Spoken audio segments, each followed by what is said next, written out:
According to the UN, 1.7 million Ukrainians are now refugees. Millions more are desperately attempting to leave the country, and for good reason. Viewer warning here. What you're about to see is extremely graphic, and it is extremely disturbing. And these are the sights and the sounds of Vladimir Putin's war and the targeting of men, women, and children, because at the direction of this thug dictator, Russia has begun now shelling residential neighborhoods, homes, apartment buildings, leveling entire towns. The human toll is almost impossible to count at this time, and it's very hard to watch. At times, Russia will agree to a ceasefire in order to allow civilians, quote, safe passage out of the war zone, and then he's targeting those very same civilians moments later with indiscriminate bombing attacks.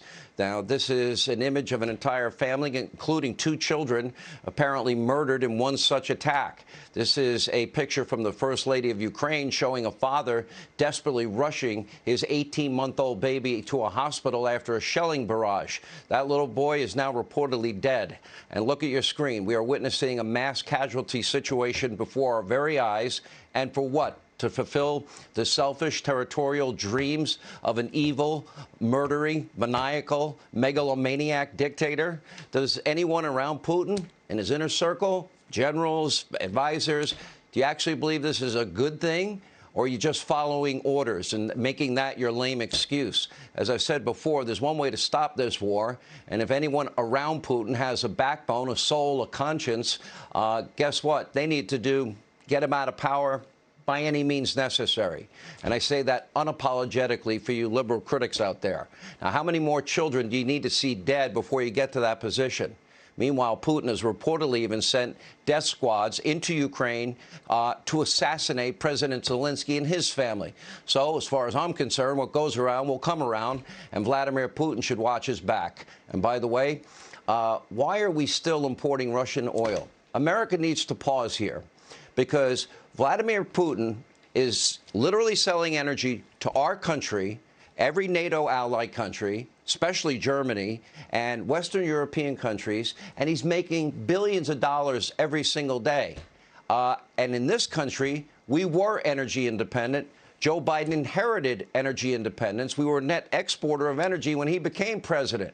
In fact, he gave that up. Also, we have a 100-year supply of oil and gas at a minimum right here in the U.S. Some people say up to 200 years. But instead of tapping these, real natural resources, abundance that we have, the Biden administration is now begging other countries that don't like us to produce more oil to ease the pain at the pump when we could be going into business with Texas and Oklahoma and Alaska. And over the weekend, U.S. officials, they actually traveled to Venezuela to work out a deal with vile dictator Nicolas Maduro there. And meanwhile, as we speak, diplomats are attempting to open up America to more Iranian oil shipments. That's right, the mullahs of Iran that say death to Israel, death to America, as part of this madness, insane, brokered nuclear deal that they're trying to do. And by the way, a deal brokered by Russia. You can't make this up in a spy novel. This is, by definition, insanity. It is weakness on a level that I've never seen in this country before. And it is extraordinarily dangerous that we want to partner with the countries that hate us the most when we have the natural resources right here in this country to not only take care of our needs, but the needs of our allies in Europe. And tonight, there's also speculation that Biden may soon make a presidential trip to Saudi Arabia to beg them to increase their oil production. In what world does any of this make any sense? We have enough oil and gas to supply the U.S. and our allies for 100 years. So to all you climate cult alarmists in the Democratic Party, I have a question that no one's been able to answer. Tell me what the difference is if you get how does it impact Mother Earth differently if you drill for oil in the United States or Venezuela or Iran or OPEC countries or Russia or here? If anything, it is more environmentally responsible, actually, to drill right here at home. But get this, as Biden begs the world to produce more gas and oil and energy, prices are shooting through the roof. And there's another solution, according to a small-town mayor turned Biden's transportation secretary. And according to good old Mayor Pete, with his vast array of experience, Americans still struggling to fill up their gas tanks, they just need to go to a dealership and shell out $60,000 for an electric vehicle. I'm sure they can afford that, too. Take a look. Clean transportation can bring significant cost savings for the American people as well. Last month, we announced a $5 billion investment to build out a nationwide electric vehicle charging network so that people from rural to suburban to urban communities can all benefit from the gas savings of driving an EV. This is the same guy nonchalantly said after the Keystone XL pipeline workers were fired, oh, we want you to just go get another high-paying union job. Well, they actually had skill-specific issues that are not applicable elsewhere. Oh, find another job. Oh, okay, another high-paying job. Great advice, Mayor Pete. Now, today, Vice President Harris, genius that she is, said it's time to transition to green energy. Is that why they refuse to drill here, drill now, so Americans can save money? Can you be any more out of touch than that? Elon Musk, by the way, brilliant, genius. He is, in his own right, somebody that I think is very interesting and an incredible entrepreneur, founder, CEO of the electric vehicle giant known as Tesla.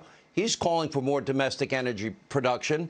And by the way, against his own interest, because he says extraordinary times need extraordinary measures. Look at this Rasmussen poll. 70% of Americans agree, but the Biden administration is just too afraid of the radical socialist climate alarmist cult that is the new Green Deal Socialist Party.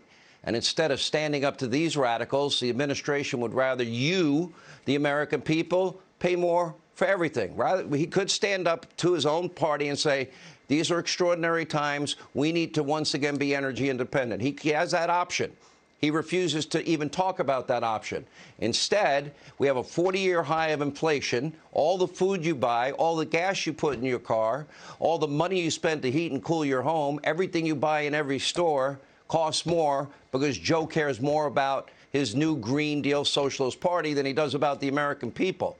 They'd also rather import oil from Russia, Venezuela, Iran, and OPEC and beg and plead and get on your knees rather than being energy independent here, be in our best national security interests as well, just so the U.S. can transition away, their words, from domestic fossil fuel production.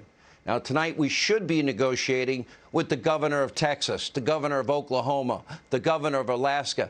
As a matter of fact, we don't need to negotiate. All we need to do is say go, produce as much energy as you possibly can, and we shouldn't be talking to dictators on other continents. We should restart the Keystone XL pipeline. We should open up those auctions once again. Exploration on ANWR once again. We should end the ban on exploration in federal lands and simply do whatever it takes to dramatically ramp up our production of oil, natural gas, and liquefied natural gas. But does Biden do any of that? No. So when Joe says he's willing to do anything and everything to bring down the prices of, a gallon of gasoline, just know he's lying straight to your face. Now take a look at this exchange between our own Peter Doocy and Jen Psaki from earlier today. Would President Biden ever undo his executive order that stopped the construction of the Keystone XL pipeline? Are you suggesting that would solve the gas prices issue? Well, do you think that that would maybe affect prices faster than getting the whole country off of fossil fuels? I actually don't think it would. The Keystone was not an oil field.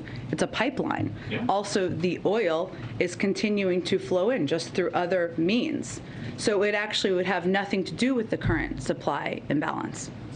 Hey, Sean Hannity here. Hey, click here to subscribe to Fox News YouTube page and catch our hottest interviews and most compelling analysis. You will not get it anywhere else.